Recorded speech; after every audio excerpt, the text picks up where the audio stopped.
Na ciência simbólica, os 4 temperamentos são comparados aos 4 elementos da natureza. E no vídeo de hoje eu quero falar com você a respeito do sanguíneo e o ar. Qual é a relação que esse temperamento tem com esse elemento da natureza? Qual influência existe do ar sobre o temperamento sanguíneo? Como funciona essa comparação? Fica até o final do vídeo que você vai entender melhor.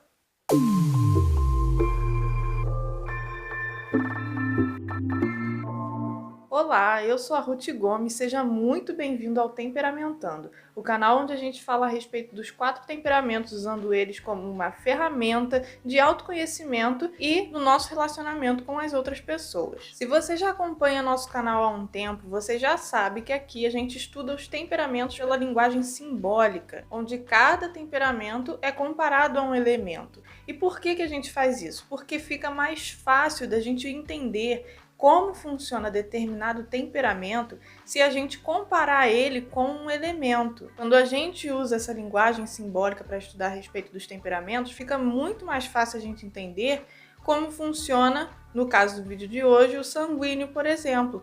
Porque aí a gente quer saber quais são as tendências dele, quais são os movimentos internos, o olhar dele a respeito da vida. E para a gente poder entender essas coisas, a gente pode simplesmente observar o elemento ar. A gente pode estudar, fazer observações. Já saiu um vídeo aqui no canal sobre o melancólico e a terra, e se você assistiu esse vídeo, você já entende mais ou menos como funciona essa comparação entre o elemento e o temperamento. Não entenda aqui de uma forma mística. A gente não traz isso de uma forma mística, dizendo que todas as pessoas que são sanguíneas, como no caso do vídeo de hoje, elas são influenciadas pelo ar, ou elas vão gostar de esportes relacionados ao ar. Não, não tem nada a ver com isso.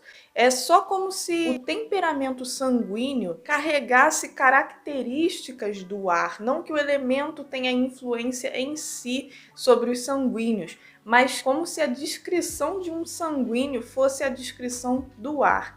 A gente pode ver que são várias coisas na natureza que tem o número 4, por exemplo. São 4 estações do ano, 4 fases da lua, 4 elementos, e da mesma forma, algo que nos atinge são os 4 temperamentos. E muitas vezes a gente pode até fazer relação entre os 4 temperamentos com as estações do ano, com fases da lua, tudo a fim da gente entender como funciona esse temperamento na gente. E o vídeo de hoje vai ser sobre o sanguíneo e o ar. O que a gente pode observar no elemento ar que a gente consegue trazer para uma visão sobre uma pessoa sanguínea? Quais são essas características que eles compartilham? Antes da gente começar a falar da relação entre eles dois e dessas características do sanguíneo que são em comum com o elemento ar, eu quero pedir a você que se inscreva no nosso canal, deixe like nesse vídeo, deixe um comentário aqui embaixo a respeito do que você achou, se você está gostando, o que você quer ver nos próximos vídeos. É sempre muito legal a gente interagir com vocês e ter a opinião de vocês aqui, porque esse canal é para ajudar vocês. Agora vamos lá, vamos fazer as observações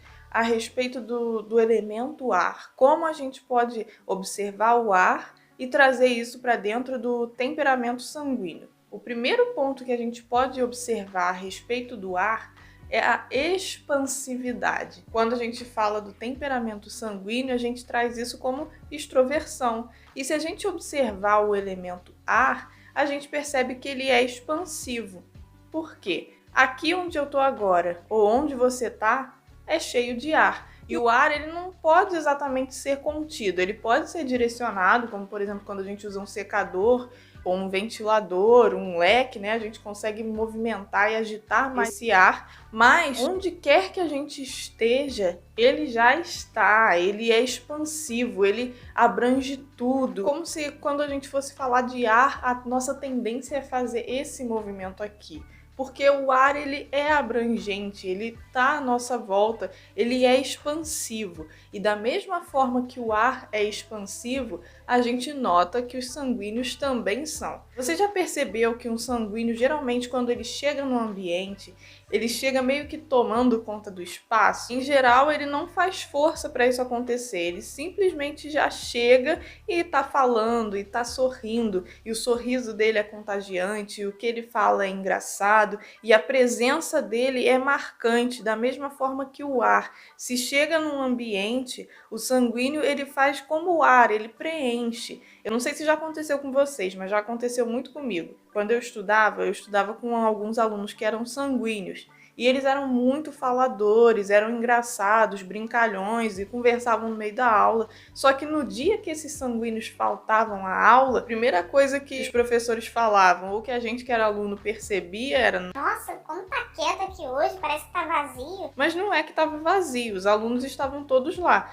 Só que o sanguíneo, que geralmente preenchia o ambiente com a conversa, com o humor, com a diversão dele, não tinha ido no dia. Então é nesse sentido que a gente fala a respeito da expansão do sanguíneo, que se parece com a expansão do ar. Logo é percebida, toma conta do ambiente e todo mundo está sendo envolvido naquilo ali. O segundo ponto que a gente consegue comparar o sanguíneo com o elemento ar é a leveza. O ar ele não é um elemento pesado. A gente pode encher balõezinhos de ar e eles ficam flutuando, ou então até uma bola de aniversário que às vezes a gente encheu na boca mesmo ou na bombinha, sem usar aquele gás hélio, ela tá cheia, ela não vai ficar flutuando, mas ela é leve. Quando ela cai lento. Lembra quando você ficava lá brincando na festa dos seus priminhos de jogar aquela bolinha? O sanguíneo ele tem o mesmo princípio do ar, ele é leve, ele é uma pessoa leve, ele não tem uma visão pesada a respeito da vida, não tem uma visão pesada a respeito das coisas, costuma encarar até mesmo as obrigações dele de uma forma leve, e quando ele é maduro, isso é uma coisa maravilhosa, porque ele vai conseguir cumprir com as obrigações dele sem achar aquilo um estorvo, porque ele entende as coisas de uma forma mais leve, é assim que ele vê. Ele quer festa o tempo todo, ele quer se divertir, ele quer conhecer outras pessoas, porque tudo para ele na vida tem muita graça e só consegue encontrar muita graça nas coisas da vida, no dia a dia, em coisas simples, pequenas e bobas para a maioria das pessoas, quem enxerga a vida de uma forma leve. Quando a gente tem um olhar mais pesado sobre a vida, já fica um pouco mais difícil da gente enxergar as coisas com tanta graça assim, como é o caso do melancólico, por exemplo. Por sinal, naquela tabelinha de quente, frio, úmido e seco, são elementos opostos. O sanguíneo e o melancólico são opostos. Se você tinha alguma dúvida para entender se era sanguíneo ou melancólico, esses dois vídeos aqui, tanto o do melancólico que já foi gravado, quanto esse aqui que você está vendo agora, eles já vão te explicar muito da diferença entre um e outro, só comparando os elementos que representam eles. O sanguíneo é leve, o melancólico ele é mais pesado, a visão de vida dele é pesada e a do sanguíneo é leve. Terceiro ponto, a gente já meio que passou por ele no começo, mas a gente pode usar ele aqui agora também, é a envolvência. O ar ele é envolvente.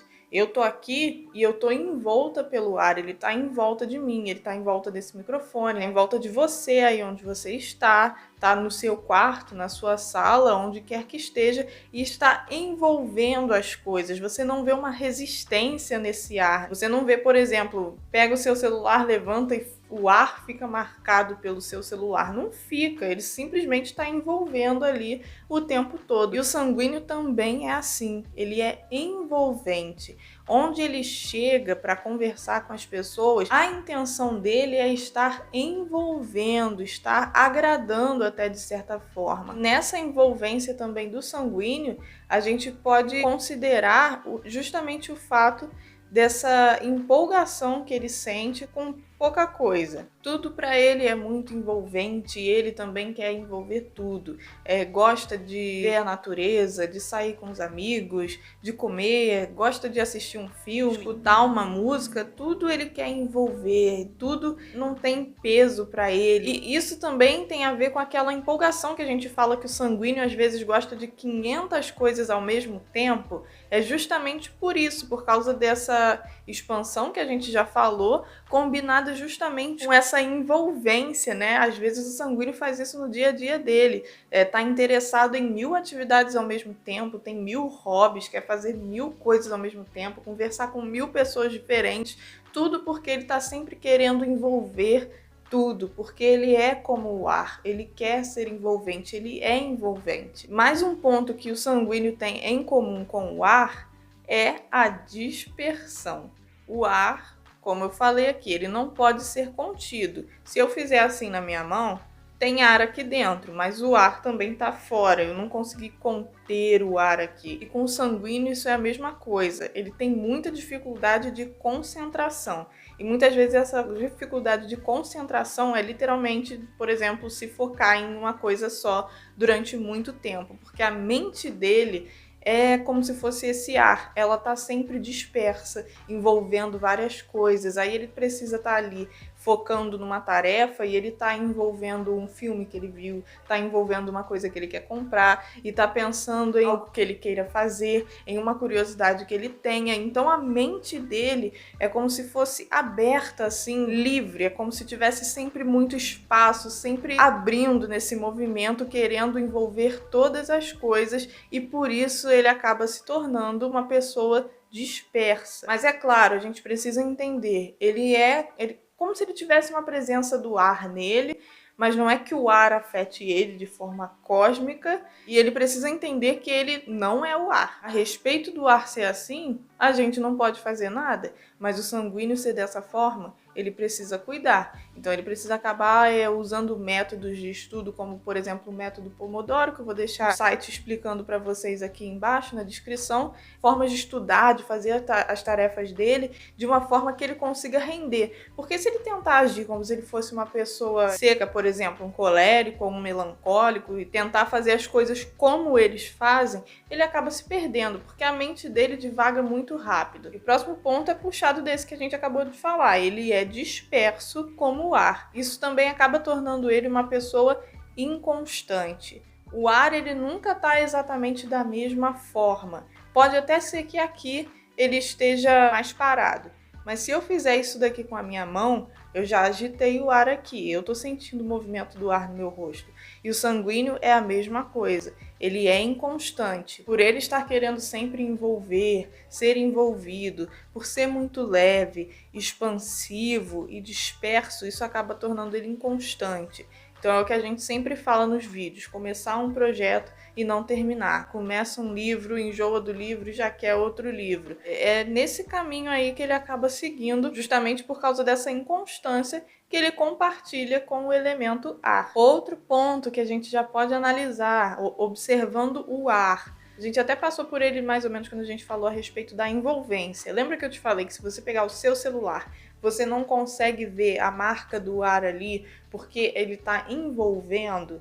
Justamente nesse ponto, o sanguíneo ele não fica marcado pelas coisas que acontecem com ele. Posso dar vários socos, chutes e pontapés no ar, que o ar não vai ficar marcado. Ele vai se agitar sim, vai ter uma modificação, mas ele não vai ficar marcado como ficaria, por exemplo, a terra. E o sanguíneo é a mesma coisa, não tem a tendência de ficar marcado pelas coisas que acontecem. Mas, mais uma vez, vamos levar em consideração que nós estamos falando de uma pessoa e não do ar exatamente. O sanguíneo é uma pessoa normal que tem sentimentos como qualquer outra. Só que a tendência dele vai ser ter muito mais facilidade em relevar o erro de outras pessoas, em perdoar, em deixar pra lá, em entender que a pessoa se estressou com ele, deu uma patada, ele pode até devolver na hora, mas daqui a pouco passou. Para ele as coisas passam muito mais rápido do que para um melancólico, para um colérico. As coisas elas não são definitivas, até mesmo as coisas que ele gosta de fazer, muitas vezes ele não fica marcado por elas, ele já muda o gosto dele, já quer fazer outra coisa, enjoa rápido. Isso é uma tendência desse temperamento. Ah, Ruth, mas você tá falando então que o sanguíneo ele não se marca nunca. Não, não é isso que eu tô falando, porque existem traumas, existem coisas que podem acontecer que podem deixar a marca em uma pessoa. Só tô falando que no dia a dia, as coisas corriqueiras da vida não têm geralmente uma influência tão grande sobre o sanguíneo a ponto de marcar ele como marcaria um colérico e um melancólico. A gente também pode observar que a gente não tem a capacidade de conter ou estocar o ar, né? Se bem que há pouco tempo eu li aí que estavam planejando estocar em algum lugar, mas é aquela coisa, né? A gente dentro de casa sozinho no dia a dia, a gente não consegue fazer isso. E o sanguíneo é a mesma coisa, ele é difícil de você conter ele. Até pais de crianças sanguíneas entendem, né? Às vezes eles dão bronca no filho e parece que aquela bronca não surtiu efeito nenhum, porque não ficou marcada ali, ele não se importa, ele não pode ser contido, né? Ele tem muita energia, ele é disperso, ele é aberto e ele quer fazer as coisas que ele gosta. E para ele poder ser mais contido, ele tem que ter muita consciência dessa tendência que ele tem. Outra pessoa não consegue regular ele da forma que ele mesmo, com esse autoconhecimento, pode fazer. Se você está gostando do vídeo até aqui, eu quero recomendar para você um dos livros que eu uso como base aqui no canal, que é esse aqui do Dr. Ítalo Marcilli, Os 4 Temperamentos na Educação dos Filhos. Ele aborda o tema de uma forma muito interessante, muito fácil de entender, tem essa comparação dos elementos com os temperamentos. Então, se você quer começar a estudar mais sobre os temperamentos, esse é o livro que eu recomendo para você começar. Mas continuando, porque ainda não acabou. Mais uma coisa que a gente pode falar a respeito do ar e do temperamento sanguíneo é justamente a fala, que é um elemento marcado nesse temperamento, né? Uma característica muito marcante deles é que tudo eles querem falar, eles se desenvolvem pela fala. Eles estão em dúvida, eles estão falando, eles estão em crise, eles estão falando, eles querem reclamar, eles estão falando, eles estão alegres, eles estão falando. E a gente precisa se lembrar de que quando a gente vai falar, tem todo um trabalho dos nossos pulmões jogando ar para as nossas pregas vocais e ali a gente começa a falar. Então já é mais um ponto que a gente pode pensar de comunhão entre o ar e o temperamento sanguíneo, que é justamente a respeito da fala, né? Se não tivesse o ar, a gente não poderia falar, seria impossível. E, consequentemente, esse temperamento é justamente representado pelo elemento ar. Isso é uma coisa muito interessante da gente pensar a respeito. Como a gente pode filosofar a respeito de cada elemento da natureza para a gente poder entender o temperamento. E o mais legal de todos, que eu queria deixar para o final, mas que não é menos importante do que nenhum dos outros, é justamente a gente pensar a respeito de esportes radicais que são relacionados ao ar. Não estou falando aqui que todo sanguíneo vai gostar de esporte radical. Tudo bem você ser sanguíneo e ter medo de altura, por exemplo. Não é disso que eu estou falando. Eu estou falando que quando as pessoas elas procuram esportes como, por exemplo, pular de paraquedas, saltar de asa delta, bungee jump, essas coisas relacionadas à altura, elas estão ali procurando uma aventura, uma diversão, uma coisa diferente. E o sanguíneo, ele carrega isso dentro dele. Ele é o tipo de pessoa que quer viver aventuras e que quer diversão. É como se ele fosse o tempo inteiro um esporte aéreo, alguém que está procurando por essa aventura, por essa diversão e por essa vivência de experiências extraordinárias, né? O sanguíneo, ele é uma pessoa que quer viver coisas extraordinárias. Se você gostou desse vídeo até aqui, mais uma vez eu quero te pedir, se inscreva no nosso canal, deixe o seu comentário aqui, qual ponto você mais se identifica, caso você seja sanguíneo, o que você não tem, mas mesmo assim continua sendo sanguíneo, deixa aqui nos comentários, envie esse vídeo para os seus amigos e não se esqueça que toda quinta e todo sábado a gente tem vídeo novo aqui no canal. Até o próximo vídeo.